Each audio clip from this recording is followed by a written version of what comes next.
Holler, guess who's 30 now? It's me! It's Scorpio season.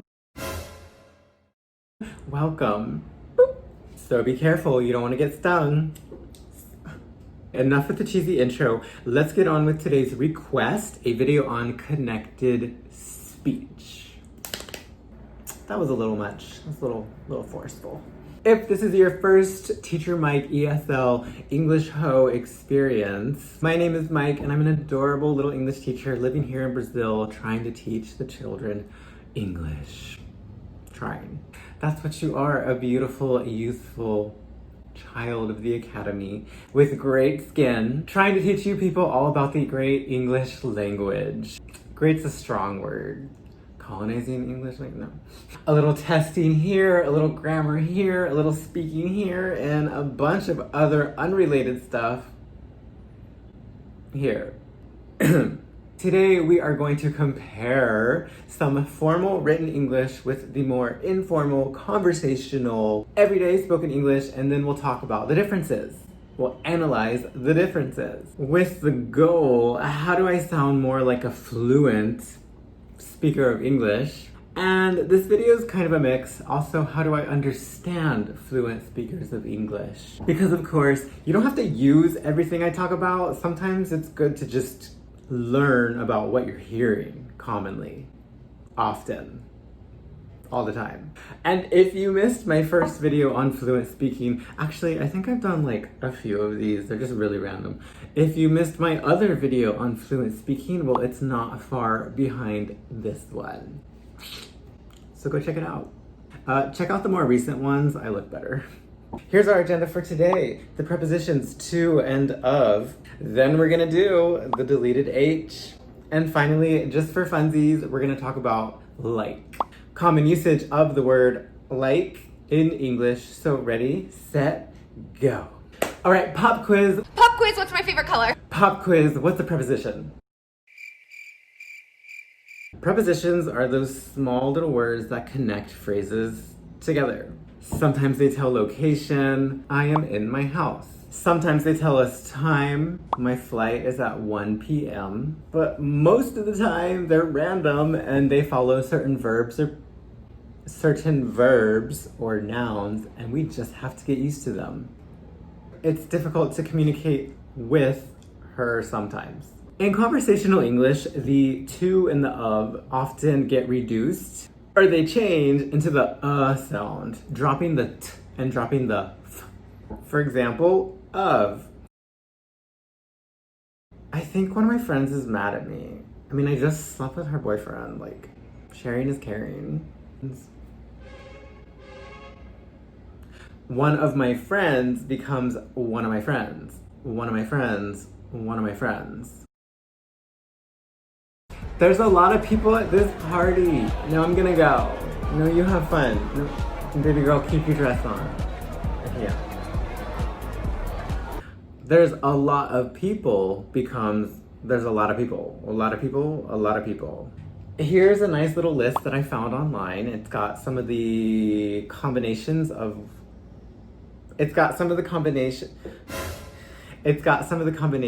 with of and to. And I agree with all of that.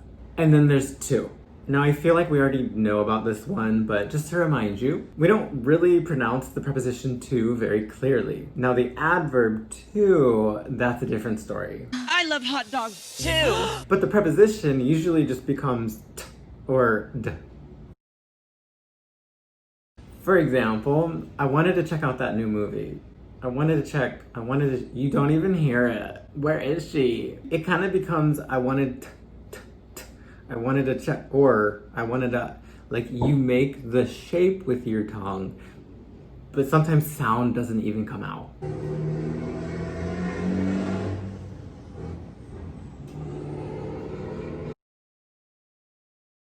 He hasn't talked to me in like a week.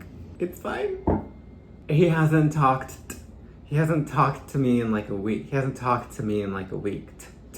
You hear it?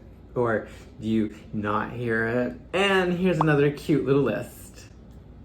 Now, let me put this in here as a reminder that when we're talking in like faster conversational everyday speech, yeah, these sounds change, these words change, they disappear, they're altered. But remember, when we emphasize anything in English, we do speak more clearly and more slowly. So those are situations where we would fully pronounce these prepositions. But just speaking normally, not emphasizing, they do change in the ways that I've discussed just now. Okay, part 2, the silent H. Okay, wait, let's have some fun. Okay, who am I? Dude, come here.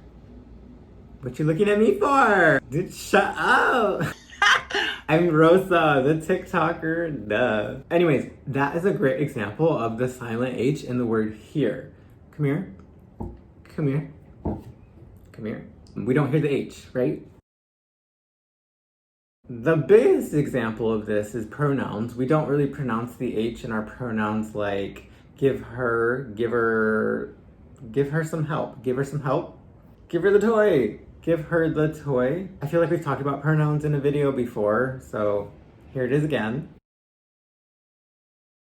And then there's also the have in past modals. Now, a past modal structure could be something like, I could have made dinner, but I was too lazy. This changes to, I could have made dinner, but I was too lazy. I could have made dinner, coulda, coulda. Could have sounds more like coulda.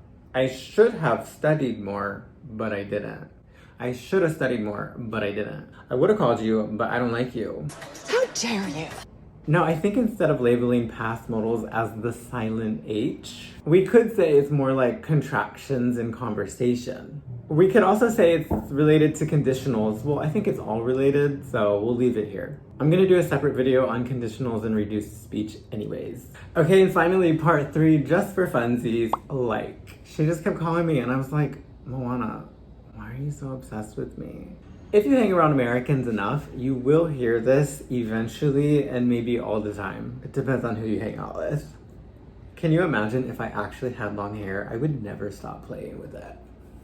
Technically, it's called a discourse marker, and we use it to show that we are starting a new sentence. We use it to fill space when we're thinking. We use it to tell stories, and specifically for reported speech. It's all over the place, and some people will judge you if you use it too much. People might think you're dumb or unintelligent or that you're like Paris Hilton. But I'm here to tell you, be proud of your like.